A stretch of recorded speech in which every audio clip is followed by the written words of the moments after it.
Welcome Thank you very much. Yes, for coming here to our podcast. It's a pleasure having you here it's a today. pleasure being here. Following our conversation, we're very inspired by your story and your journey in following into your entrepreneurship and how you're helping people based also on your passion. So we're really pleased to have you on our podcast today. And maybe for our listeners to get a little bit of an insight on what you're all about, would you be willing to share a little bit about your background and your journey to where you are now? Of course, and yeah, thank you for the invite. So it's a pleasure to be here. So I'm Guv Bains, and currently I'm the founder of Decoded Reality. I'll talk a little bit more about that. In terms of my background, so I've been in telco, which is mobile telecoms, for over 20 something years. I don't say the exact number because I'll give away my age, which I don't want to do. But I started off as a graduate engineer, and then I worked my way up, ended up in leadership roles. I'm really happy to say that I'm so happy with what I did with my career, the people I work with, the environment, workplace, everything. I feel really, really blessed. So I have loads of gratitude for that. As well as working, it was a lot of the skills I picked up, technical, some of the soft skills. And I found my passion wasn't always, I thought it was fixing stuff. So being responsible for mobile networks, I was responsible for the IT and technology across 700 retail stores. And it was always, I love fixing stuff, I love fixing stuff. But then when I started doing a bit more of a deep dive, is what do I really love? And it was working with the people. It was developing people, bringing people into the team, working with them, really seeing them develop, seeing them excel, and that's what gave me the greatest joy. So as I went through my career, every role I had to have some sort of it needed to have an aspect where I could work with people and just help them develop. So that was sort of beginning of my journey here, just helping people. And then alongside the traditional workspace, I've been into fitness all my life. So I've been in fitness since I was 15. So weight training, martial arts, boxing, all that sort of great stuff. And also nutrition. So nutrition is a massive part of that as well. So throughout my whole life, I've always been helping people with getting on their fitness journey, giving them support on nutrition, training plans, and all that sort of great stuff. So I found, in a way, in my life, I've always been coaching like that. Just before COVID, I decided I needed to do something else alongside just working. I wanted to give something back. So I decided to volunteer for the Samaritans. And that was probably the game changer for me. Initially, I sort of knew about the Samaritans. I thought, okay, these guys are there and they're helping people who are really, really struggling, suicidal. They're the heroes that go in, fix all the problems, and they walk away and they're absolutely fine with it. And that was my problem solving, my operations, fix stuff, and everything's going to be okay. The first meeting we had, we got to know what Samaritans was. And that was a massive shock for me. And it was about offering emotional support, being there for the caller, being there for the person, you're listening to them. And in their words, you're in the hole with them, you're connecting with them. And then slowly, they open up to you and you offer them that emotional support. So for me, it was, okay, this is not fixing anything. You're just talking to people. But as we went on the training courses, we got to know about what Samaritans was. It was really, really clear. It was just eye-opening in terms of how that emotional support, just being there, just listening to people, not judging people. You're trying to really trying to get into their shoes and be with them. And that was the most important thing, which is completely different from my just fix everything background. That was quite an interesting concept for me. But the point that really, really hit home for me in terms of my whole journey was at the end of, I think it's like 10 sessions. So before they let you onto the calls, you have a role play session with a Samaritan, and you go through a script. The Samaritan, the trainer, would go through. They would pretend to be a caller, and then you would use all your training that you've had in the previous 10 weeks. And I must say, it's probably the best training I've ever had in my life. Amazing training, really, really eye-opening. Some aspects just, okay, wow, that's a really good insight. I could use that in my day-to-day role. So we did it was like a 10-minute role play, and came to the feedback, and I thought I smashed it. It's like, yeah, this is good. And the feedback was, yeah, you've done really well, really, really well.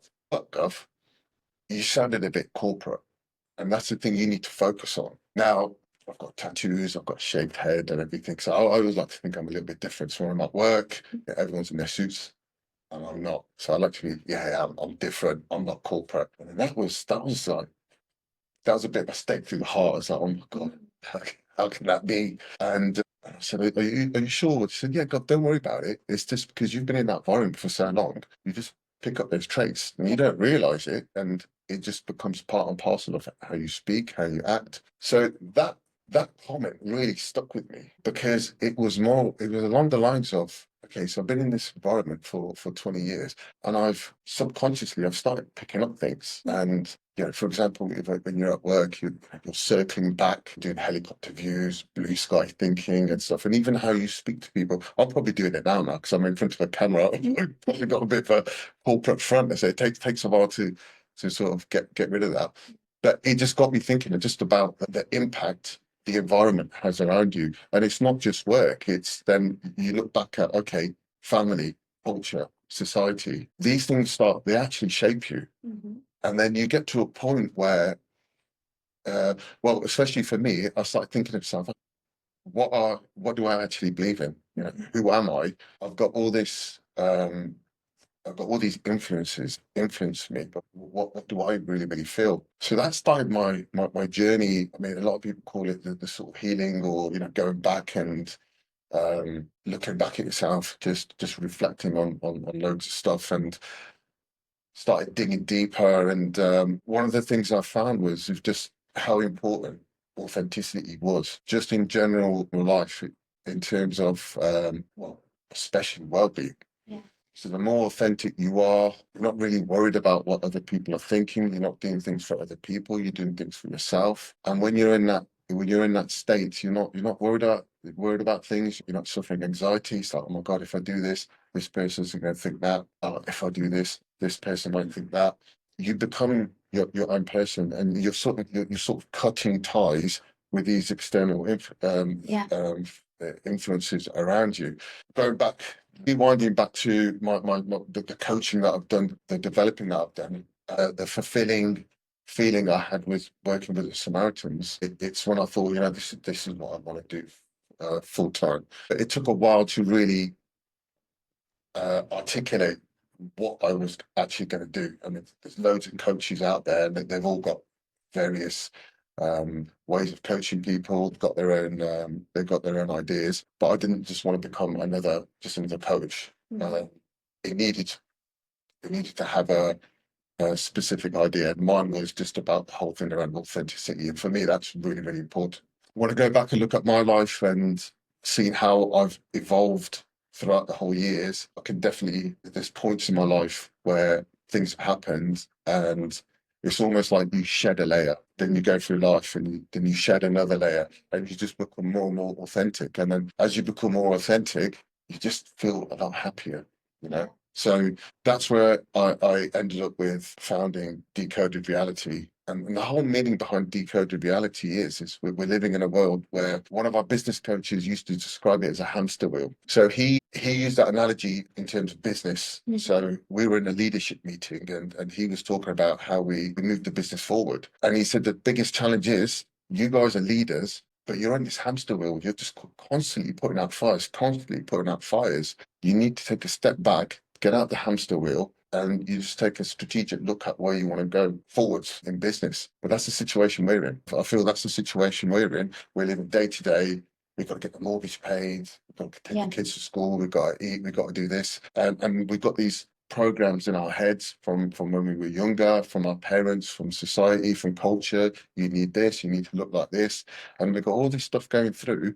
And then you're getting to a point where sometimes you wake up in the morning and it's just not like I just don't feel me. It's because we're just constantly in this hamster wheel. And the whole point of the decoded reality is to sit down with people and start unpacking and start taking off those layers. So the first important thing is let's just stop. Let's just stop and start working through the actual layers you've got. So the reality you have at the moment is the reality of being in a hamster wheel, just going through this program, one, two, three, four, five, and just unpacking those programs and working out, okay, where are you now? Where do you want to be in the future?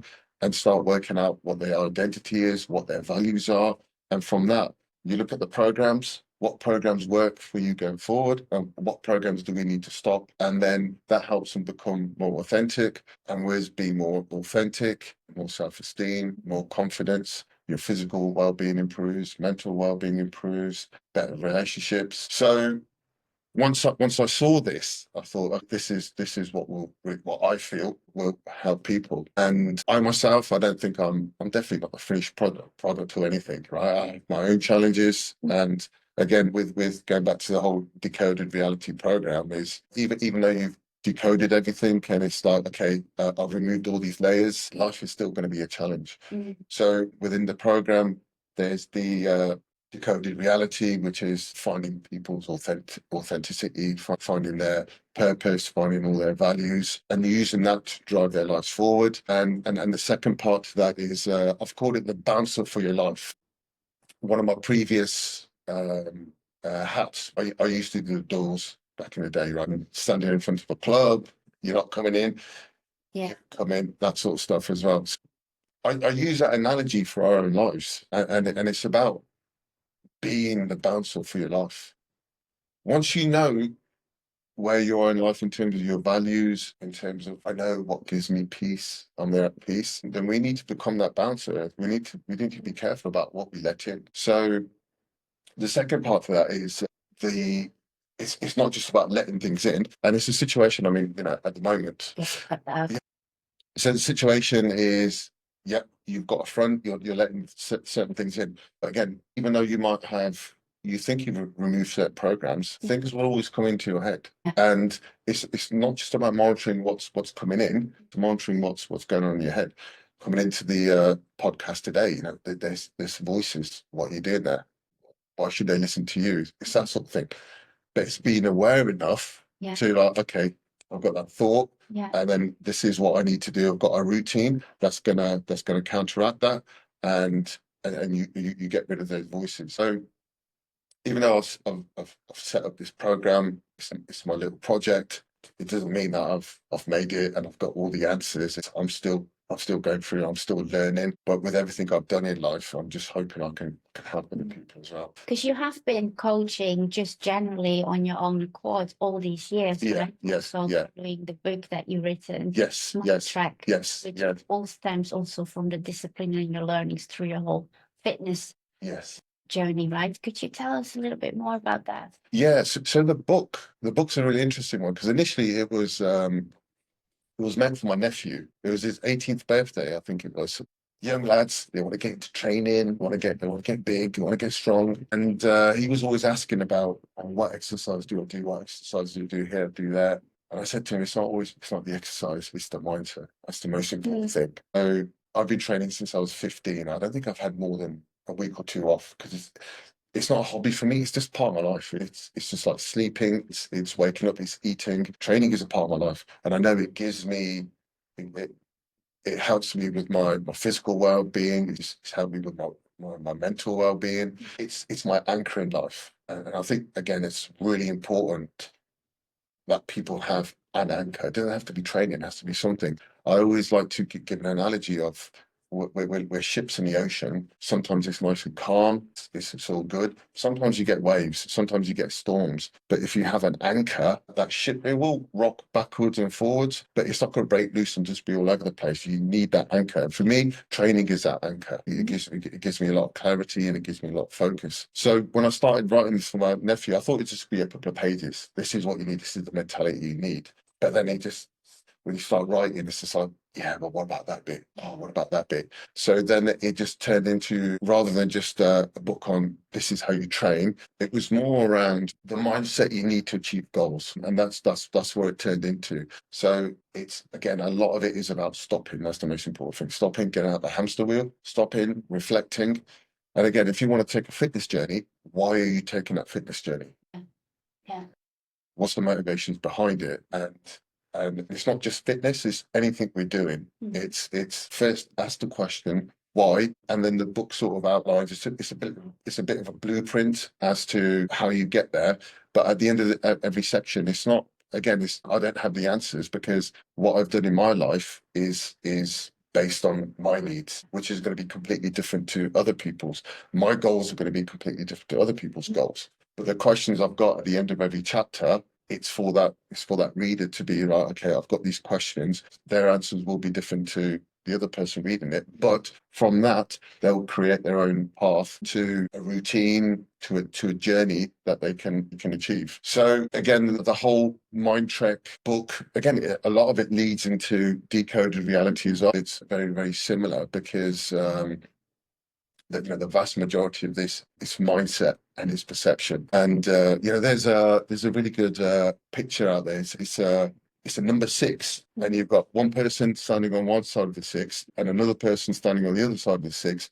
One person sees a six and the other person sees a nine, but it's a number in the middle, right? And I always see that in life as well. So I've always tried to look at positive side of things. So in anything that happens, we've all had traumas, tragedies, and stuff in our lives, and rather than just it's really, really bad, it's always like, where's the lesson in this? So it's little things like that. I just want to sort of, especially with the younger generation, where there's I think it's a lot harder for them. When we were growing up, we just had TV, we had radio, we had magazines. If you were at school, you had influences at school. When you came home, it was just home. Now everything's just mangled into one, and it's just constant. And some of the stuff you see on these platforms, it doesn't help, especially with things like authenticity. It does not help. Someone's got a brand new shirt, a new trainers, a new way of training.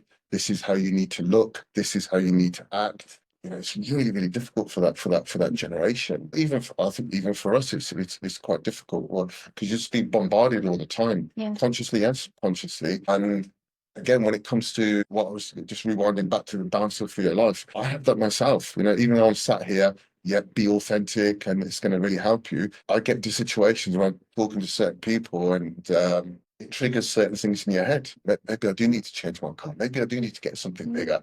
But because I realize it, I can take that step back. Then how many of it, if I look back in the past, I'd be going down that spiral staircase, and I do need that car. I do need to get a bigger car. I need to get this. I need to get that. So with the book, with what I'm doing with the coaching, it's not going to stop. It's not going to stop social media. It's not going to stop expectations, but it will give people the tools to deal with that.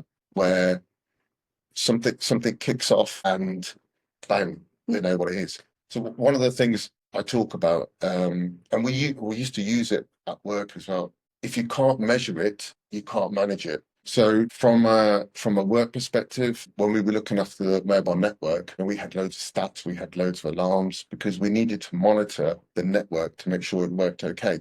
What we didn't want was 100,000 people picking up the phone saying my phone doesn't work. We needed to make sure that we were on it before the customers were. So you need to monitor it. If you can monitor it, if you can measure it, then you can manage it. Sometimes you might see something going from green to amber. Right, it's gone to amber. I need to fix it before it impacts the customers. And it's the same thing with us. We need that ourselves as well. We need to be measuring, understanding ourselves, understand having a baseline. I call it having a baseline.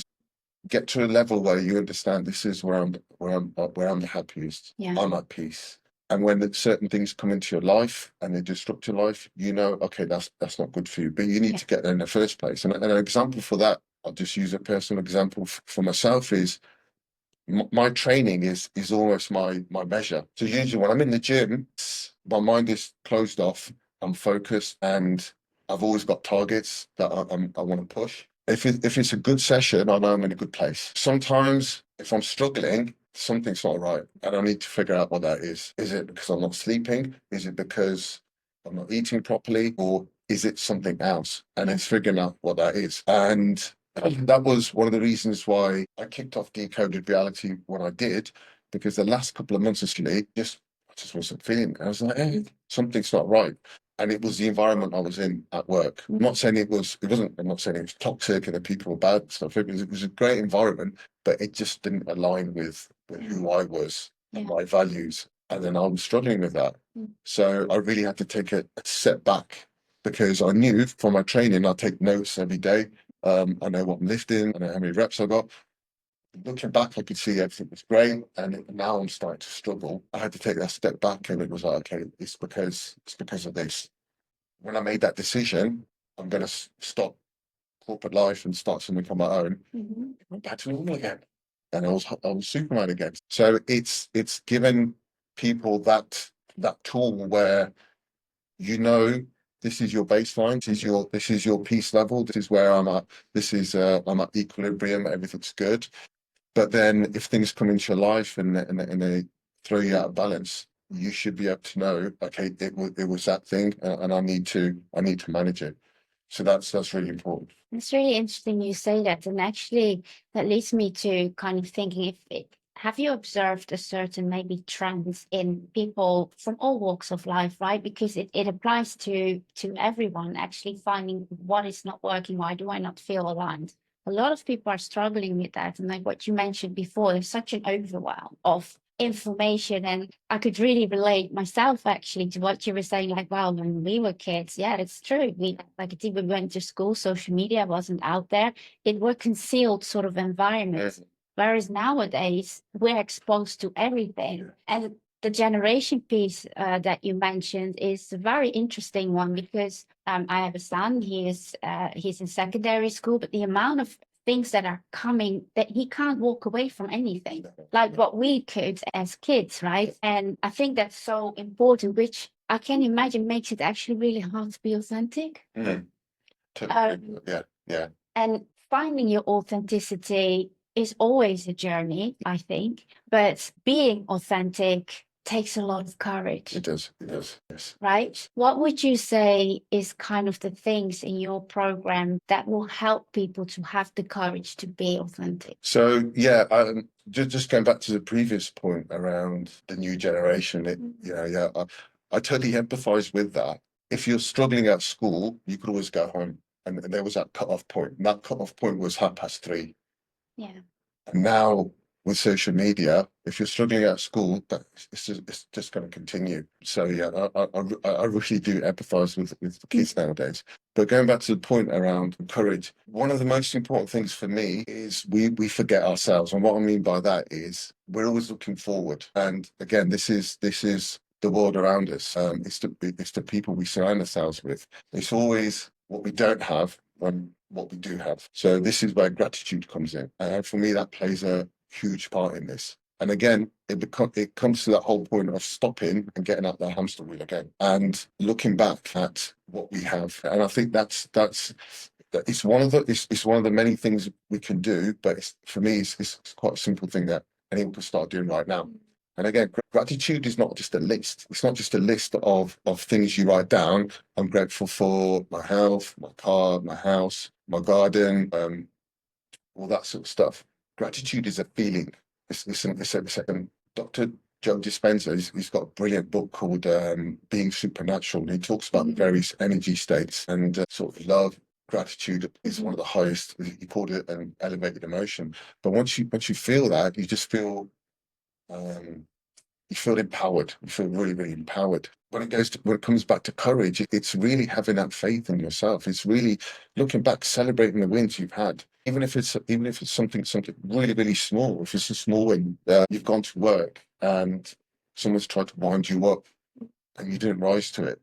Right, go home and celebrate it. Just do something to mark that event. It's little things like that we can all do. When I'm training, if I've done a personal best, I'll go and buy myself a cake, and I might write, well done, Guv. I'll just do something like that because it's just celebrating something. So a little exercise everyone can do is just write a list of all the things, amazing things that we have in our lives. Whether it's family, could be health, work. Again, yeah, everything could be better. I drove in. I've got a nice Mercedes. I could have come in with a Rolls Royce and a chauffeur, right? And if I'm focusing on, but I don't have a Rolls Royce and a chauffeur, I'm never ever going to be happy. So it's just being grateful and just having that real emotion for gratitude towards things you have, and have that as a regular exercise, and then celebrate all the great things in your life as well. And it doesn't have to be every week I must have something to celebrate. It could be something you've had 20 years ago.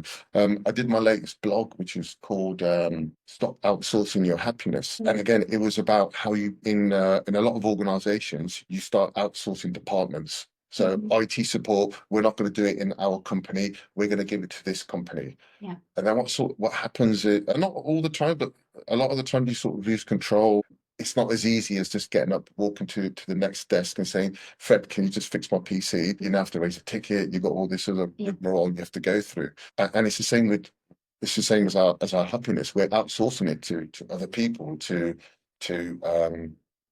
designer bags, design clothes, all sorts of stuff, right? And the whole blog is about insourcing that happiness. And in that blog, I just go through the various things you could do to sort of insource your happiness. And again, it's stuff that's going to give you courage, you know, gratitude, creating a self-care routine. So when you wake up in the morning, rather than just jumping out of bed, just do a few things that will give you a sense of accomplishment. A lot of people are doing things like cold baths and stuff like that. You could go in, you can have a cold shower for a minute, but you've accomplished something. You know, you've got something quite, so things like that. You start incorporate that into your life. You start feeling better. But just going back to the celebration a bit. So one of the things I talked about was, you know, celebrate wins. But again, it's not celebrating something. You don't have to just win every single time. You don't have the success. One of the examples I gave was 20 years ago. I had when I was a lot younger, I had a wrestling match with my cousin and my brother. It was like 2-on-1, and I won it. And it's only a joke anyway, but it gives me a nice warm feeling. So I'm going to celebrate it. I think I'm a champion, you know. And it can be the silliest little things, but if it gives you that, you know what, it puts a smile on your face, then go for it. Yeah. Absolutely go for it. And when you start adding those things up, celebrating the wins, gratitude, even you know, the self-care routines, keeping active, you know, doing something with your body, going out in nature, hugging trees. I mean, they've done quite a bit of research on that, and that really has a big impact on your mental health and physical health as well. So there's loads of things you can start incorporating into your day-to-day routine. It will really uplift you, and then give you courage to sort of, you know, have that, you know, be yourself. Yeah. Basically, yeah. Which comes back obviously to the authenticity that you're all about. If you were to define, or actually not to define, what is authenticity truly to you in your own authenticity? To me, it's all about your core. It's your core. For me, it's about closing my eyes. When I go to sleep at night time, it's about closing my eyes and feeling and being. I'm going to try and articulate this. I'll get there. Don't worry.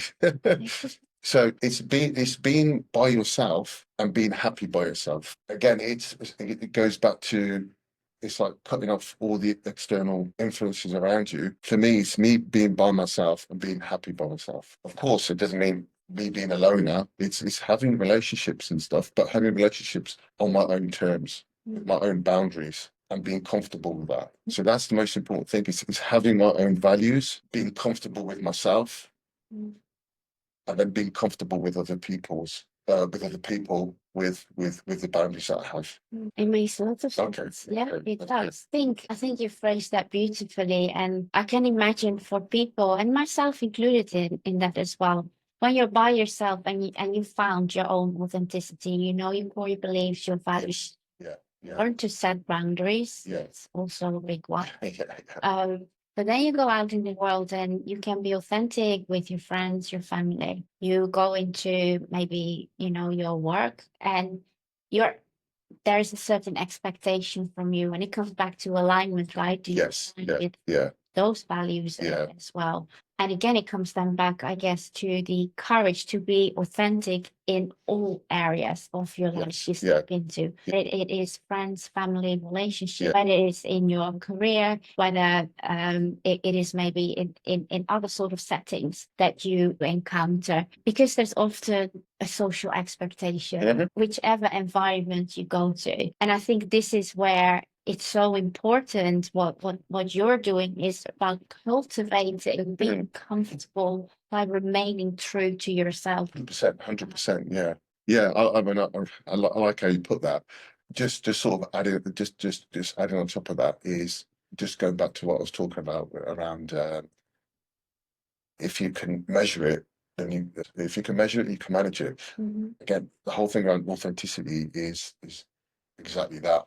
When you're in those situations with people, and I've done this a million times as well, so I can speak from experience, and you might do as well. When you're in certain situations, for example, I might be in a meeting for a couple of hours with people was just totally different to me. And I would have felt I need to talk like that, I need to act like that. You walk out of that meeting and you are drained, absolutely drained. And for me, that's when I know I'm not authentic, because I've had to speak a certain way. My mind has had to change, and I've had to really try to be something else that I'm not. And then you're just feeling drained. And you compare that with people that accept you for who you are, and you can be yourself. 2 hours with them, and you walk away.